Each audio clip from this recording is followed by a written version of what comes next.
Hello everyone, pharmacy classes में आप सभी का स्वागत है। आज हम आपके लिए लेके आए हैं चैप्टर नंबर 3 की यूनिट 2। ठीक है, ये आपकी लास्ट यूनिट होगी इसमें। उसके बाद ये चैप्टर जो आपका चैप्टर नंबर 3 जो है कंप्लीट हो जाएगा पूरी तरीके से। इसमें आज हम देखेंगे प्रिजर्वेटिव। प्रिजर्वेटिव क्या होते हैं, उसकी डेफिनेशन और क्लासिफिकेशन और टाइप्स, उसके कौन कौन से टाइप्स होते हैं और एग्जाम्पल, उसके साथ उसके एग्जाम्पल और यूज। ठीक है, इसमें यही पढ़ना है प्रिजर्वेटिव में। इसके अलावा जो है और कुछ नहीं और कुछ हमें नहीं जानना। तो ये जो लेक्चर होगा पूरी तरीके से आपका कंप्लीट होगा प्रिजर्वेटिव को लेकर। और इसमें जो है एक क्वेश्चन आपका जो है बनता है एग्जाम में। हर बार जो है ना एक क्वेश्चन पूछा जाता है, या तो 3 नंबर में पूछा जाता है या 5 नंबर में। अगर 5 नंबर में पूछा जाएगा तो आप इसकी डेफिनेशन बता देंगे। ठीक है, एक फ्लो चार्ट मैंने दिया हुआ है वो बता देंगे, और उसके एग्जाम्पल जो है इसके टाइप के हिसाब से उसी चार्ट को आप जो है एक्सप्लेन कर देंगे। ठीक है, तो अब हम इसमें देखते हैं इसकी डेफिनेशन। प्रिजर्वेटिव्स क्या होते हैं, क्या आपको पता है प्रिजर्वेटिव्स क्या होते हैं? प्रिजर्वेटिव्स उन्हें कहा जाता है, मैं अगर साधारण भाषा में आपको बताऊं प्रिजर्वेटिव क्या होते हैं, तो प्रिजर्वेटिव्स उनको कहते हैं हम जो मेडिसिन में जो है ऐड किए जाते हैं ताकि मेडिसिन जो है बैक्टीरिया से क्या रहे, फ्री रहे, प्रिवेंट रहे, बची रहे। ठीक है, तो उनको ऐड किया जाता है उसकी क्वालिटी को बढ़ाने के लिए। ठीक है, तो डेफिनेशन देख लेते हैं एक बार हम। तो प्रिजर्वेटिव बेसिकली क्या आते हैं, ऐड किए जाते हैं। ठीक है, इसमें हम देख लेते हैं डेफिनेशन को। A preservative is a substance होते हैं, और एक केमिकल कंपाउंड होते हैं that is added to product में ऐड किए जाते हैं। जैसे कि किस में ऐड किए जाते हैं, फूड वगैरह में ऐड किए जाते हैं, फार्मास्यूटिकल जो मेडिसिन वगैरह बनती है उनमें ऐड किए जाते हैं, कॉस्मेटिक्स प्रोडक्ट में ऐड किए जाते हैं, और अदर जो आइटम होते हैं उनमें ऐड किए जाते हैं। ठीक है, इनको ऐड किया जाता है। ये क्या करते हैं, ये प्रिवेंट करते हैं और इनहिबिट करते हैं। इनहिबिट का मतलब होता है रोकना। ठीक है, ये प्रिवेंट करते हैं और इनहिबिट करते हैं the growth of micro organism. जो माइक्रो ऑर्गेनिज्म होते हैं, ठीक है, जो चीज़ों को खराब करते हैं, ठीक है, तो उनसे क्या करते हैं, ये प्रिवेंट करते हैं।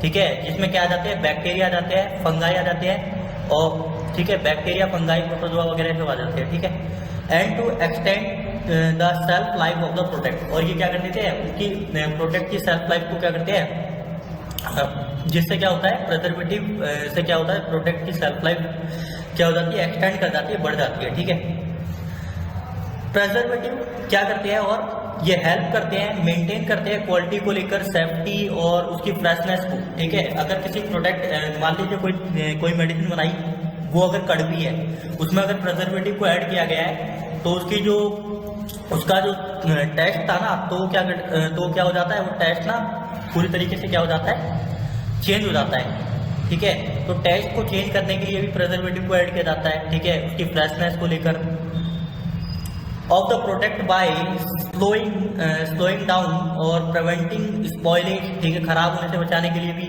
ठीक है, decay cause by microbial activity. Mainly ये आप डेफिनेशन क्या लिखेंगे, अगर लिखेंगे तो आप मेनली ये लिखेंगे, प्रिजर्वेटिव सब्सटेंस होते हैं जो कि ऐड किए जाते हैं, किसमें, inhibit the growth of micro organisms. ठीक है, इतना आप लिख देंगे तो भी आपकी डेफिनेशन जो है कंप्लीट मानी जाएगी। इन एडिशन ऐड करते हैं to inhibiting the growth of micro organism, वही है।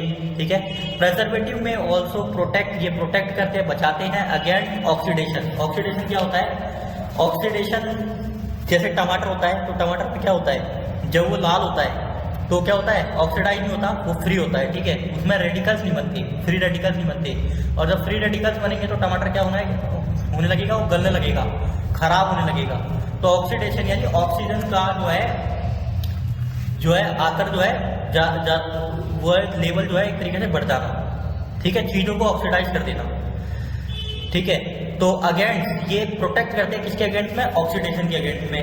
जैसे एंटीऑक्सीडेंट होते हैं, तो ऑक्सीडेंट क्या होते हैं, फ्री रेडिकल्स बनाते हैं। ऑक्सीडेंट क्या होते हैं, ये फ्री रेडिकल्स बनाते हैं। उन फ्री रेडिकल्स से प्रिवेंट करने के लिए ही जो है क्या किया जाता है, इनको ऐड किया जाता है।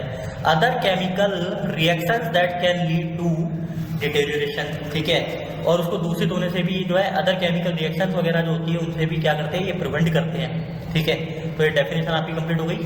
अब इसमें हम क्लासिफिकेशन देख लेते हैं। अब क्लासिफिकेशन में देखो, अगर आपके 3 नंबर में क्वेश्चन आता है तो आप पहली चीज तो उसमें डेफिनेशन लिखेंगे, उसके बाद इसके क्लासिफिकेशन में आप जो है इस चार्ट को बना देंगे, ठीक है, 3 नंबर में बस इस चार्ट को बना देंगे 3 नंबर में। अगर 5 नंबर में आपका क्वेश्चन आता है तो पहले डेफिनेशन, उसके बाद ये क्लासिफिकेशन, और उसके बाद जो मैंने जो कुछ पॉइंट बताए हैं इसके आगे एक्सप्लेन किया है, उसमें से जो है 2, 3, 4 पॉइंट जो है उसको एक्सप्लेन कर देंगे, या 5-6 पॉइंट एक्सप्लेन कर देंगे, ठीक है। तो आपका 5 नंबर का क्वेश्चन बनेगा वो पूरी तरीके से कंप्लीट होगा, ठीक है। इसमें आपके एमसीक्यू भी बनेंगे। तो प्रेजर्वेटिव को जो है इसका क्लासिफिकेशन मैंने जो है इसको जो है क्लासिफाइड किया है किसके बेस पे। पहली तो ये base on mechanism of action, उसके मैकेनिज्म ऑफ एक्शन के बेस पे। दूसरा बेस ऑन सोर्स, उसके सोर्स के बेस पे। Preservative classified to 2 types, base on mechanism of action, base on source. Mechanism of action में एंटीऑक्सीडेंट्स, एंटी माइक्रोबियल और chelating agent. Chelating agent क्या होते हैं ये भी आपकी फार्मास्यूटिकल केमिस्ट्री आएगी ना, तो वहाँ जो है आप और अच्छी तरीके से इसको समझ पाएंगे, पर मैं आपकी नॉलेज के लिए वैसे बता देता हूँ, ठीक है, जिससे आपको पता रहेगा। चिलेटिंग एजेंट वो होते हैं जो कि क्या बना लेते हैं, एक दूसरे के साथ जुड़ जाते हैं और क्या कहते हैं, चिलेट बना लेते हैं, कंपाउंड बना लेते हैं एक तरीके से, ठीक है। तो एंटीऑक्सीडेंट में विटामिन ई, विटामिन सी और BHA और BHT एंटीऑक्सीडेंट में आएंगे, ठीक है, एंटीऑक्सीडेंट होते हैं, एंटीऑक्सीडेंट में आते हैं। एंटी माइक्रोबियल मतलब जो माइक्रोब्स के अगेंस्ट होंगे, ठीक है, एंटी का मतलब माइक्रोब्स के अगेंस्ट होंगे, रोकेंगे, जिसमें बेंजोइक एसिड आ जाएगा, सोडियम बेंजोएट आ जाएगा, sodium paraben, ethyl paraben, propyl paraben, alcohols और फेनोल्स आ जाते हैं, ठीक है। चिलेटिंग एजेंट में आपके EDTA की फुल फॉर्म पूछी जाती है। Ethylene diamine tetra acetic acid होती है इसकी फुल फॉर्म, ठीक है। पॉलीफॉस्फेट और सिट्रिक एसिड, ये होते हैं बेस ऑन मैकेनिज्म के एक्शन पे, यानी ये इनका एक्शन कैसे होगा, क्या काम करेंगे ये, उसके बेस पे इसका ये एक क्लासिफिकेशन हो गया छोटा सा। उसके बाद इसके सोर्स के बेस पे करते हैं हम, जिसमें नेचुरल और आर्टिफिशियल, ठीक है। नेचुरली ऑब्टेन किए जाते हैं और आर्टिफिशियली जो बनाए जाते हैं। तो नेचुरल में नीम आ जाएगा, सोडियम क्लोराइड, लेमन और हनी आ जाते हैं, ठीक है। आर्टिफिशियल में बेंजोइड्स, सॉर्बेट्स, प्रोपियोनेट्स और नाइट्राइड्स ये आ जाते हैं, ठीक है। ये आपका क्लासिफिकेशन हो गया। उसके बाद इसी के कुछ पॉइंट जो है मैंने एक्सप्लेन किए हैं, ठीक है, उनके एग्जाम्पल के साथ, ठीक है। अब हम देखते हैं इसमें इसका जो क्लासिफिकेशन है उसके कुछ पॉइंट्स को। प्रेजर्वेटिव्स आर सब्सटेंस होते हैं add to food, pharmaceutical product, other product, prevent spoilage, decomposition and microbial growth, ठीक है। Here are some types of preservative along with example, ठीक है, एग्जाम्पल के साथ इनको जो है कुछ टाइप है इसके, ठीक है। जैसे एंटी माइक्रोबियल प्रिजर्वेटिव, जो कि माइक्रोब से क्या करेंगे, बचाएंगे, रोकेंगे माइक्रोब को, ठीक है। These inhibit the growth of microorganisms such as bacteria, yeast and mold, ठीक है, जिसमें आ जाएगा बेंजोइक एसिड, फॉर्मिक एसिड और पैराबेन। ये आपके वही आ गए एंटी माइक्रोबियल, जो मैंने पहले चार्ट में बताया। मैंने क्या बताया, तो चार्ट जो आपका बना हुआ है ना पूरी तरीके से कंप्लीट है, उसी को मैंने इसमें जो है थोड़ा सा एक्सप्लेन कर दिया है, ठीक है।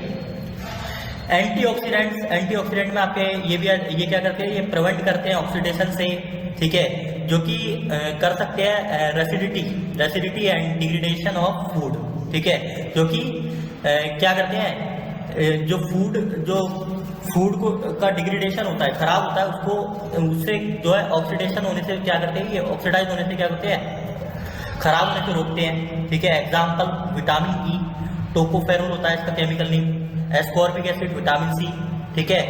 Butylated hydroxy anisole BHA, butylated hydroxy anisole ठीक है, ये है BHA, ब्यूटाइलेटेड हाइड्रोक्सी टोलुएन, ये BHT, इनके फुल फॉर्म है ये पूछे भी जा सकते हैं, तो ये फुल फॉर्म जो है आप जो है रिवाइज कर लेना, आपको याद हो जाएंगे, ठीक है।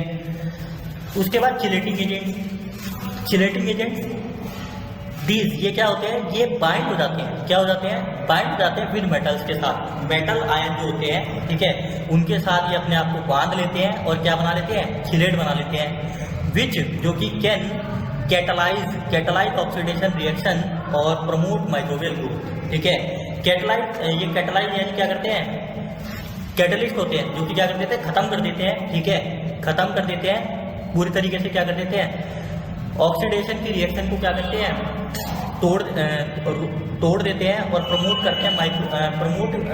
प्रमोट होने से क्या करते हैं, रोकते ही इसको माइक्रोबियल ग्रोथ को।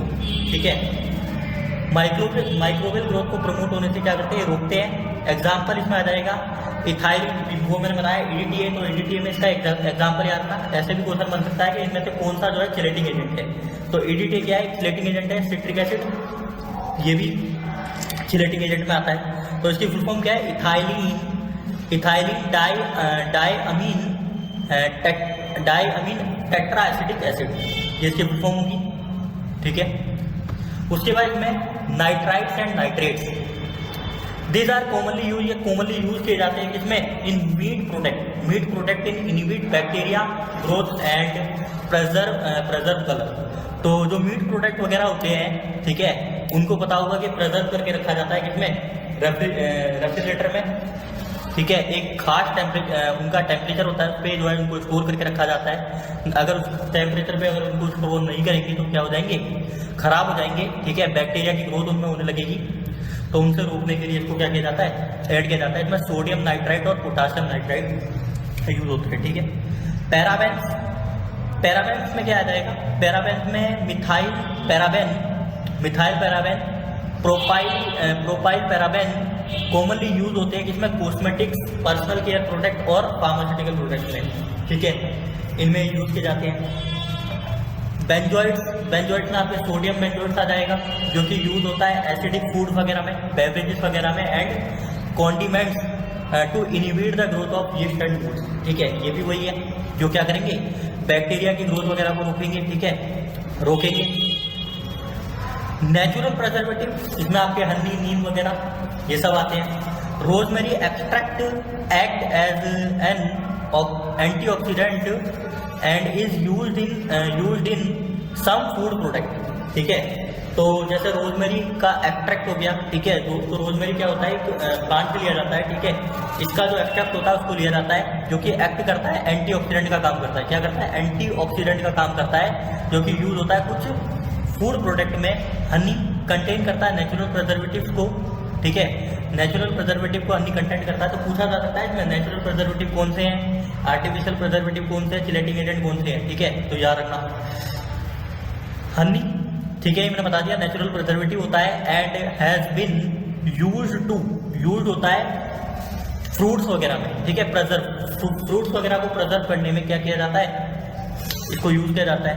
ठीक है, बैक्टीरियोस्टैटिक एजेंट क्या होते हैं, जो कि ये क्या करते हैं, ये प्रिवेंट करते हैं बैक्टीरिया की ग्रोथ होने से। बैक्टीरिया की जो ग्रोथ होती है उसको होने से ये रोकते हैं। ठीक है, एक तो होते हैं बैक्टीरियोस्टैटिक और एक होते हैं बैक्टीरियोसाइडल। जो बैक्टीरियोसाइडल होते हैं वो बैक्टीरिया को क्या कर देते हैं, किल कर देते हैं। ठीक है, और बैक्टीरियोस्टैटिक जो होते हैं, ये दो वर्ड जो है ना, ये आपके आगे भी जो है ना आएंगे। तो आप ये समझ लेना कि बैक्टीरियोस्टैटिक जो होते हैं वो बैक्टीरिया को ग्रोथ को क्या कर देंगे, रोक देंगे। ठीक है, और जो बैक्टीरियोसाइडल होते हैं वो बैक्टीरिया को क्या कर देते हैं, मार देते हैं। ठीक है, किल कर देते हैं। तो इसमें फिनोल आ जाएगा। बैक्टीरियोस्टैटिक में क्या है, फिनोल है, जो कि यूज किया जाता है कुछ फार्मास्यूटिकल प्रोडक्ट में, जो कि प्रिवेंट करता है, इसको प्रिवेंट करता है बैक्टीरिया की ग्रोथ को। ठीक है, ऑर्गेनिक एसिड में सिट्रिक एसिड आ जाएगा, जो कि कॉमनली यूज होता है किसमें, फूड और beverages industry, preserve flavour and act as a chelating agent, जो कि चिलेटिंग एजेंट का काम भी करता है। ठीक है, तो ये मैंने इसके यूज और एग्जाम्पल आपको जो है सही तरीके से बता दिया इसमें। ठीक है, आप इसी का रिवीजन कर लेंगे ना तो बड़ी आसानी से आप जो है एक्सप्लेन कर पाएंगे। फिर माइक्रोबियल इनहिबिटर्स क्या होते हैं, बेसिकली जो क्या करेंगे, माइक्रोब की ग्रोथ को क्या करेंगे, रोकेंगे। जो माइक्रोब्स वगैरह की ग्रोथ को रोकेंगे। This inhibit the growth of specific micro organism. कुछ इनहिबिटर जो क्या होते हैं, ये इनहिबिट करते हैं इसको, स्पेसिफिक माइक्रो ऑर्गेनिज्म की ग्रोथ को। ठीक है, जिसमें नेटामाइसिन आ जाएगा, इनहिबिट मोल्ड ग्रोथ इन चीज। यानी माइक्रो इनहिबिटर जो होते हैं कुछ ऐसे होते हैं जो स्पेसिफिक माइक्रो ऑर्गेनिजम्स को ही जो क्या करते हैं, रोकते हैं। जिसमें नेटामाइसिन का एग्जांपल है। नेटामाइसिन ये इनहिबिट करता है किसको, मोल्ड ग्रोथ। जो ये क्या होते हैं, माइक्रो ऑर्गेनिजम्स होते हैं, इनको ये रोकते हैं। नाइसिन इनहिबिट करता है सर्टेन बैक्टीरिया की ग्रोथ को। इन चीज वगैरह में जो बैक्टीरिया होता है उसको रोकता है। प्रोसेस्ड मीट्स वगैरह में भी जो है इसको यूज किया जाता है, ठीक है। उसके बाद यहाँ पे एक जो है एक नोट दिया गया है, जो कि जो प्रिजर्वेटिव है वो यूज किए जाते हैं, रेगुलेट करते हैं एंड एक्सेप्टेबल होते हैं, very depending on the types of product, ठीक है। जो प्रोडक्ट होते हैं उनके टाइप पे जो है डिपेंड करता है, ठीक है। इनको additionally there is on going research to develop, ठीक है। तो अभी क्या हो रही है, इसमें जो है रिसर्च चल रही है, ठीक है। रिसर्च चल रही है जिससे क्या हो सके और नए प्रिजर्वेटिव को क्या किया जाए, डेवलप किया जा सके, ठीक है। और जो है ज़्यादातर नेचुरल प्रिजर्वेटिव को जो है डेवलप किया जा सके in response to consumer preference for cleaner labels and safe synthetic additives, ठीक है। और कुछ सिंथेटिक प्रिजर्वेटिव को लेकर भी जो है अभी इस पे जो है कुछ रिसर्च चल रही है। तो ये एक नोट है। तो अगर इसे आप छोड़ना चाहेंगे तो कोई वो नहीं है, ये तो मैंने आपको बता दिया है कि और जो प्रिजर्वेटिव है उनको लेकर जो है जो प्रोडक्ट होते हैं, ठीक है, उनको उनके ऊपर भी जो है क्या कर रही है, क्या चल रही है, रिसर्च चल रही है, जिसमें जो है और प्रिजर्वेटिव जिससे क्या हो, डेवलप हो सके। तो ये आपका लेक्चर यहाँ पे कंप्लीट हो गया, ठीक है। अगर आपको आप में से किसी को इसकी पीडीएफ चाहिए तो आप मैसेज कर दीजिएगा, ठीक है, कमेंट बॉक्स में, तो मैं इसकी पीडीएफ जो है अवेलेबल करवा दूंगा, ठीक है। और चैनल को लाइक और सब्सक्राइब करना ना भूलें आप, ठीक है, क्योंकि देखिए ये चैनल ना आप ही के लिए बना है, ठीक है। इसमें कोई चार्ज नहीं है आपका, कुछ नहीं है, ठीक है, ये फ्री ऑफ कॉस्ट है। तो अभी हम आगे भी जो है इसके और लेक्चर कंप्लीट करवाएंगे। तो अब आप क्या करेंगे, इसमें जो है रिवीजन करेंगे, इसका रिवीजन कीजिए। उसके बाद आपके इसके 4 चैप्टर हो जाएंगे, ठीक है। तो ये 3 चैप्टर तो आपके पूरी तरीके से कंप्लीट हो गए। तो अब आप इसका रिवीजन करेंगे, ठीक है। तब तक के लिए हम इसके अगले लेक्चर में मिलेंगे, ठीक है।